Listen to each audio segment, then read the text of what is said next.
A continuación voy a exponer mi línea del tiempo, la cual está en 10 puntos. El primer punto sería la apertura económica.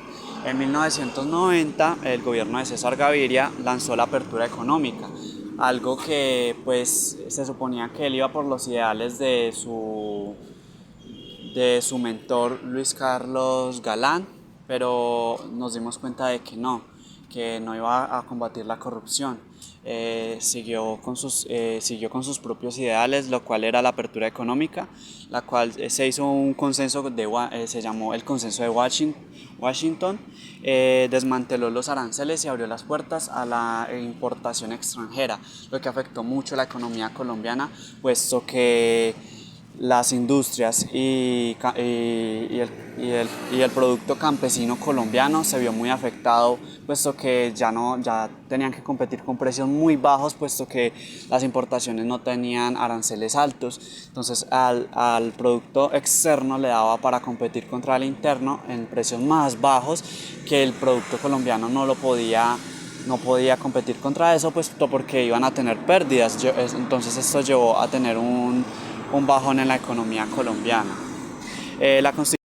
La Constitución de 1991, pues al mismo tiempo Colombia buscaba una salida con la Constitución. Mediante un consenso, pues tuvo grandes avances sociales, puesto que se incluyó a la ciudadanía y todo esto. Y un gran avance fue la acción de tutela, que nos defiende mucho de los entes públicos, puesto que muchas veces nos afectan nuestros derechos fundamentales, en el sentido de que no nos cumplen con algo fundamental, que sería, por ejemplo, digamos, la salud, cosas así. Pero tuvo una gran vergüenza, y es muy recalcada, y porque se vio afectada por el narcotráfico. La presión del narcotráfico llevó a que se aboliera la extradición.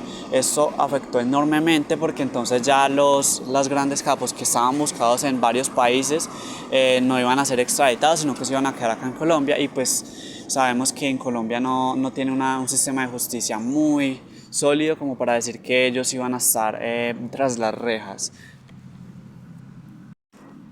Tercero, el sometimiento de Pablo Escobar. Aprovechando la ley, Pablo Escobar se sometió ante la justicia, puesto que tenía el beneficio de que no lo iban a extraditar.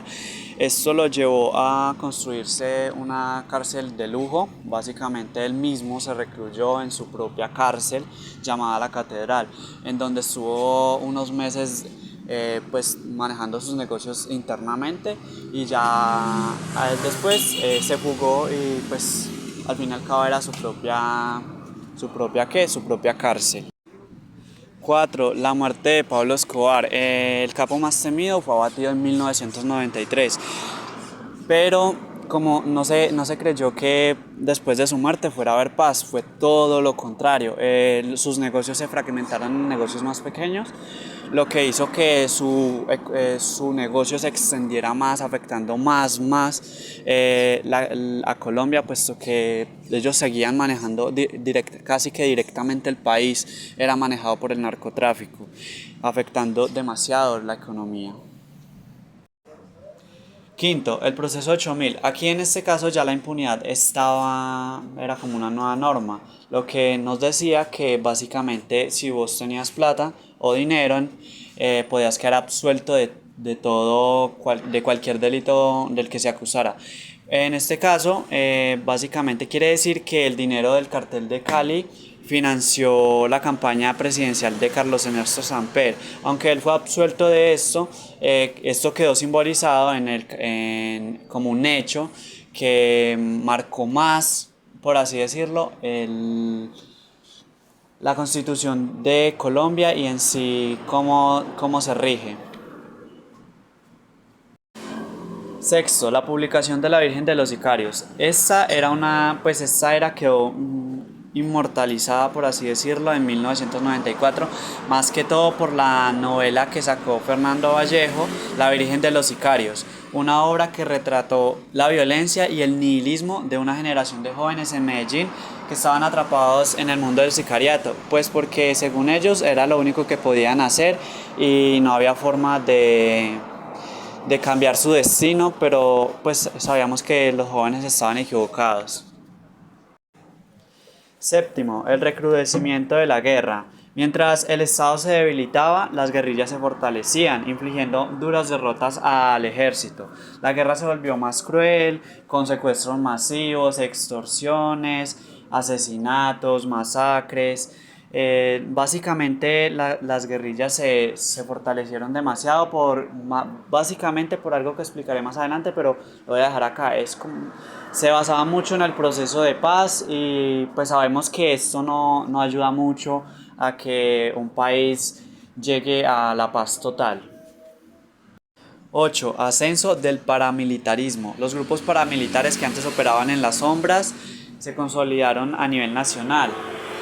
Básicamente lo que hacían ellos era como un grupo privado de seguridad privada que lo utilizaban los campesinos para defenderse de las guerrillas, puesto que el ejército, como estaba en ese momento, era tan débil, no tenía como ese nivel de poder, entonces necesitaban los campesinos, no vieron otra forma, entonces le dijeron al gobierno que hicieran, que si podían crear una seguridad privada. El gobierno la aceptó, incluso la reconoció como seguridad privada, pero con el tiempo ella se fue aliando con el narcotráfico y ya básicamente se desprendió del gobierno y se volvieron un grupo paramilitar enemigo del Estado.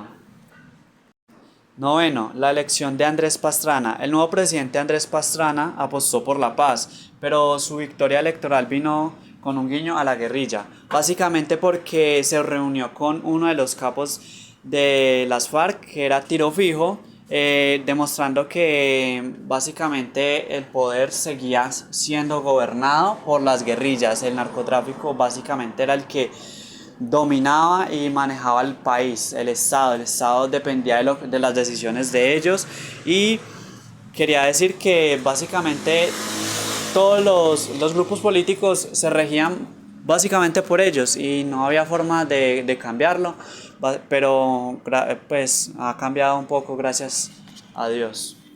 Décimo, inicio del proceso de paz con las FARC.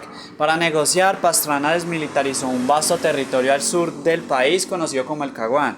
Este fallido proceso se convertiría en un símbolo de la desconfianza, demostrando que la paz sería una lucha mucho más larga y compleja, debido a que básicamente con los años y actualmente lo hemos visto, cada que se negocia con estos grupos paramilitares nunca llegamos a nada, siempre ellos vuelven a delinquir y a su accionar bélico, lo que nos afecta económicamente. Aparte la seguridad se ve afectadísima y pues sabemos que este no es el camino, se sabe que debemos tener un poco de mano más firme para terminar con donde reina el terror en Colombia.